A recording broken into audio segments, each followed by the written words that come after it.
Hero. Any person admired for courage, nobility, or exploit, especially in war. Any person admired for qualities or achievements and regarded as an ideal or model. They rise to the occasion. They meet the challenge. They inspire us. They are heroes. Lloyd Burke, nicknamed Scooter, enlisted in the U.S. Army 1943, commissioned as a second lieutenant 1949, served in World War II, Korea, and Vietnam, retired as a colonel after 34 years of service. A native of Arkansas, Scooter Burke now lives in a suburb of Washington, D.C. Scooter Burke received the Congressional Medal of Honor for courageous action in capturing one of so many hills fought for in Korea. As shown in this Army archival film, the names of those hills have become part of the history and lore of what has become known as the Forgotten War, Korea.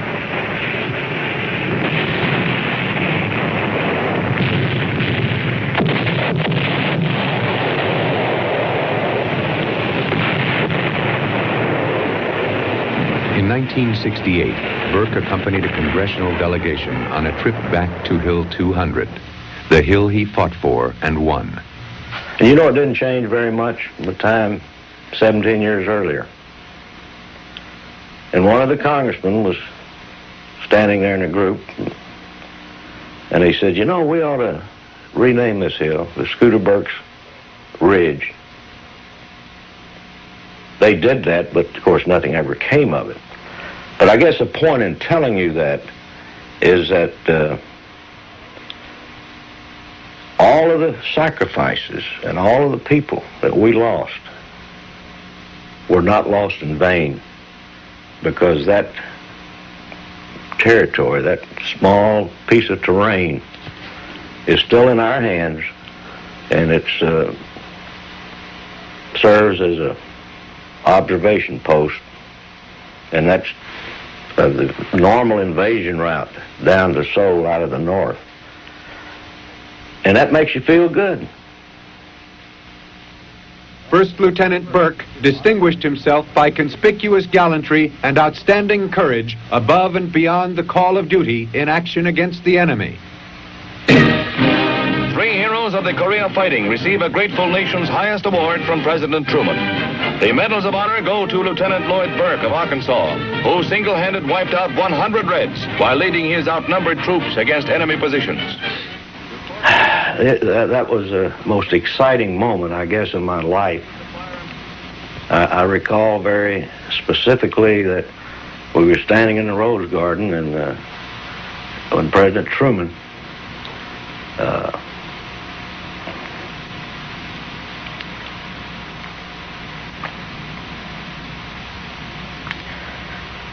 when he placed the medal around my neck,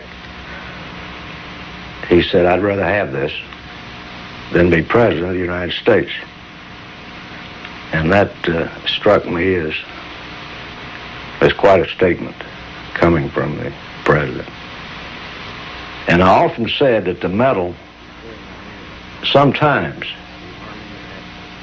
is harder to wear than it is to earn in combat. And by that I mean very simply that soldiers look up to you, respect you, and they respect the medal. So I say it's our country's medal, and Scooter, you better wear it proudly, and you better wear it with great due respect for what it stands for. Heroes will return in a moment. We now return to Heroes. In 1950, Scooter Burke went to Korea as a lieutenant in the Army. It would be a time where the young officer from Arkansas would be tested. Korea was called a police action. But let me tell you, it was a rough neighborhood, and a lot of times there weren't enough cops there.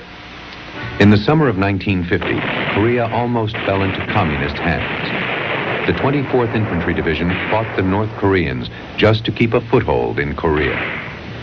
There was something fishy about Tichnor. I mean, they threw in a little artillery, and then we waited. Nothing. Nobody. Then wham! They were all over the place.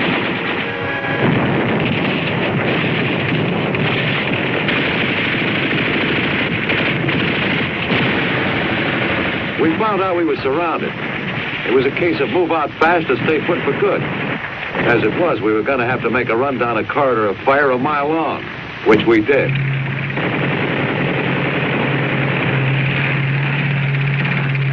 Lieutenant Burke's 1st Cavalry Unit was part of the United Nations forces sent to push back the North Koreans.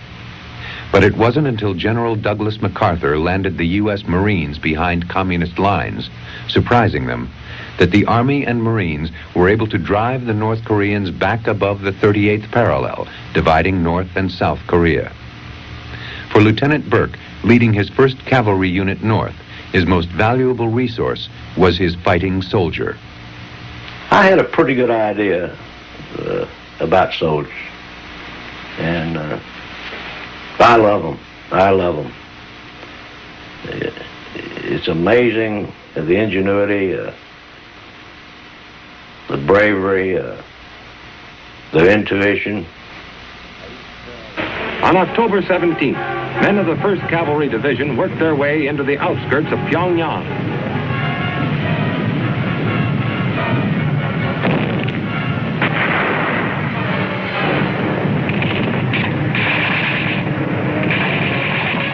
In less than 24 hours, the North Korean capital is in United Nations hands. My unit was up within spitting distance of the Yalu River, the 1st Cavalry Division. I was in the 5th Cav Regiment. And as you know, the Chinese came across in late October and November 50, and we made a quick, hasty tactical withdrawal, if you will, south. And I'll give you this little background because in November the 28th of 1950, we were blocked on our withdrawal by a Chinese regiment. And we finally broke through that and just about lost our entire battalion. I came out with 13 people, and we got set up back down around Seoul, and if you recall, General Ridgway took over 8th Army in January 51, and we headed north again. And orders were to, I might say it very honestly, is to kill the enemy, and we're not looking to gain any terrain. By mid-January, the enemy offensive had bogged down. Using fire-hardened troops, Ridgway launched a series of short, high-powered thrusts called Operation Killer. The enemy held a huge numerical advantage. Ridgway was out to eliminate it.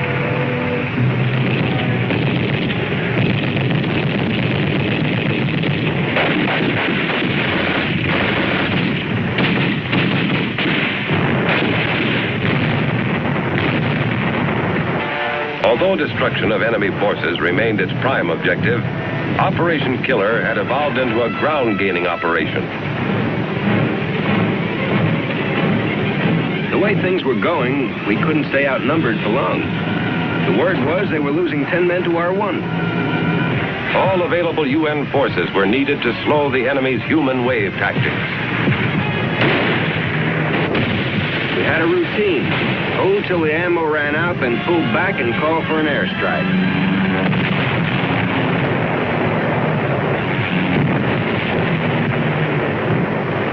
By June 2nd, we had recrossed the parallel. The enemy had spent 200,000 men, a third of his entire force, and gained nothing but the knowledge that numbers were not enough.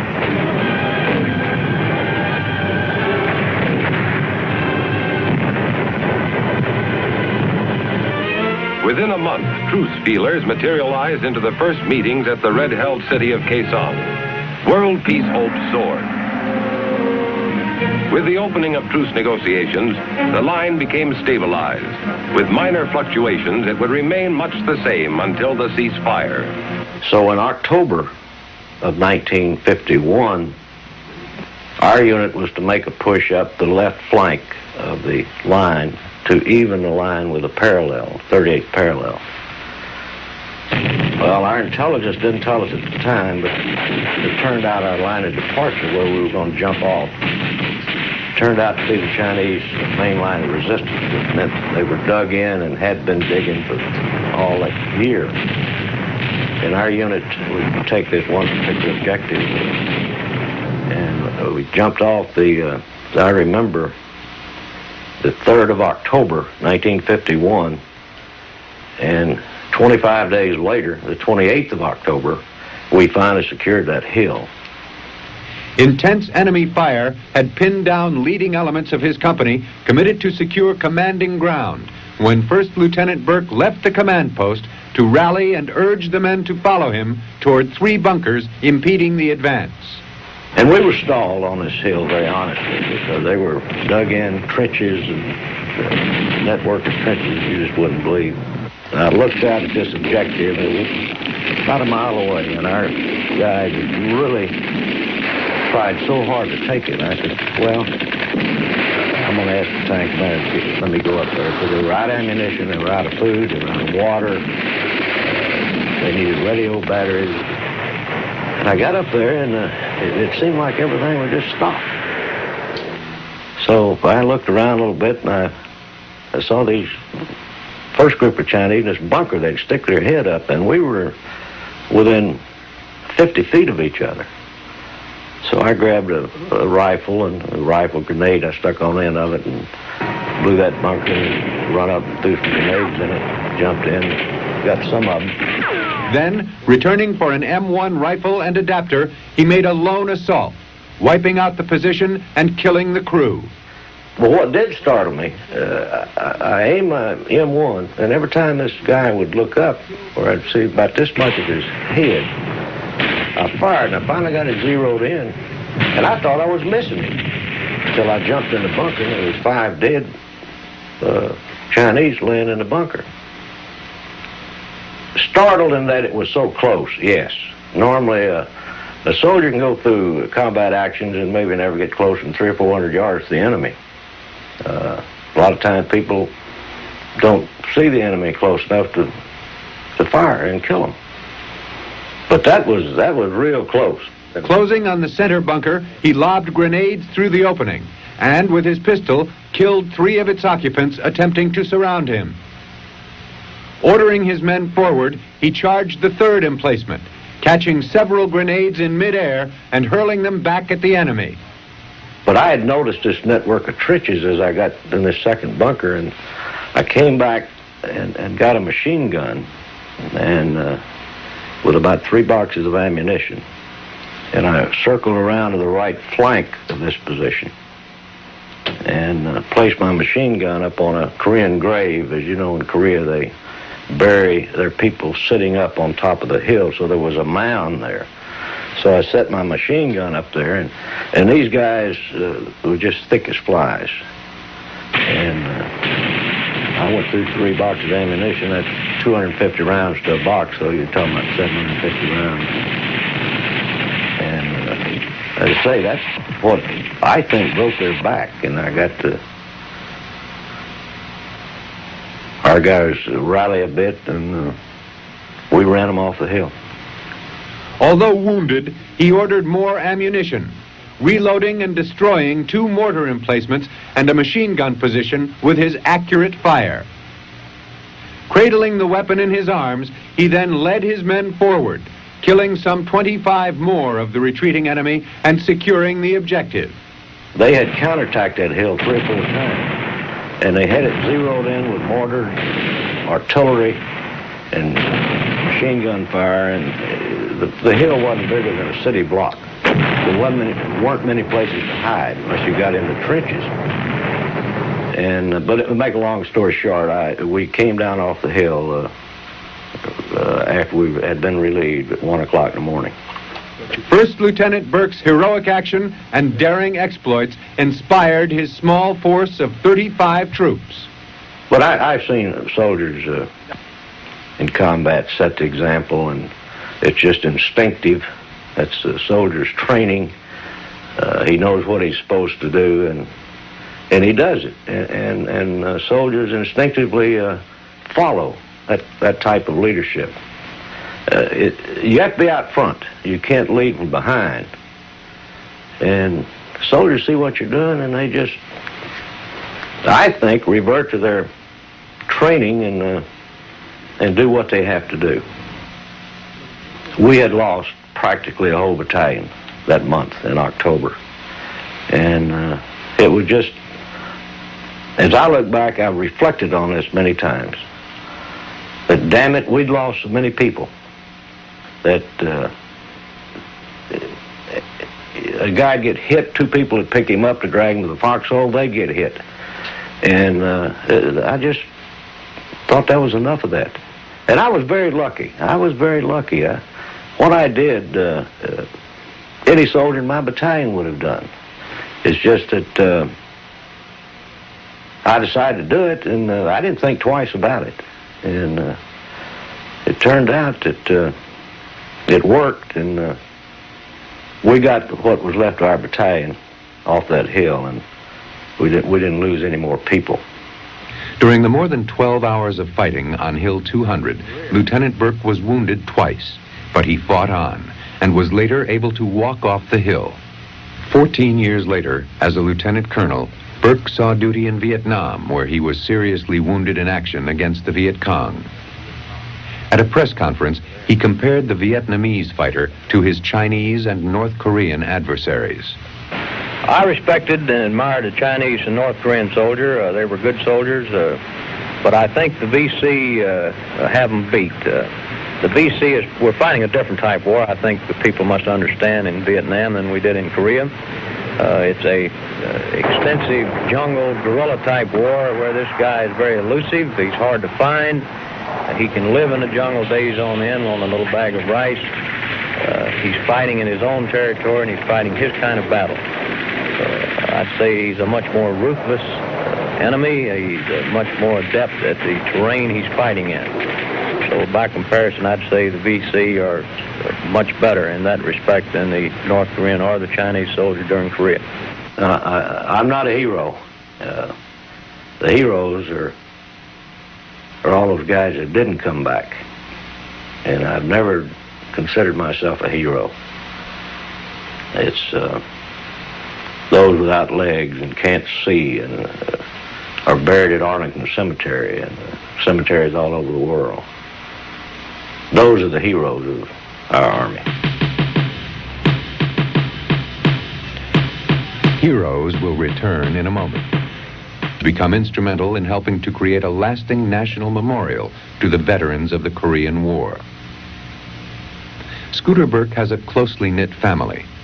His son Gary has composed a march in honor of the Korean War veterans, while keeping in mind the Medal of Honor's deeper meanings. This is not something that you win. You hear a lot of news reports saying, well, here's the Medal of Honor winner. I saw a lot of that at the inauguration when they interviewed some of the people. This medal was awarded for the valor. It wasn't something that a man would set out to do and say, I'm going to win it.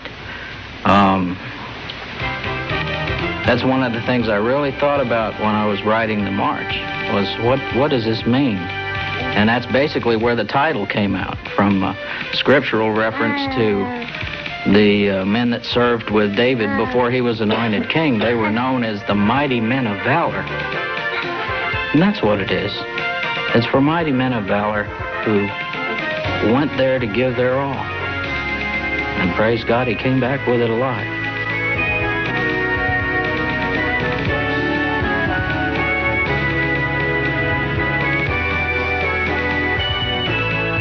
In the shadow of the Lincoln Memorial, next to the reflecting pool on the Mall in the U.S. Capitol, the Korean War Veterans Memorial will be erected. For Scooter Burke, it is a heartfelt mission of respect and honor.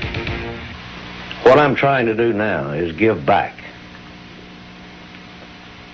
some of those things that were given to me. Helping on the Korean War Memorial, helping with the Korean War Veterans Association, our ceremonies at Arlington Cemetery, and helping people. The Korea was a forgotten war.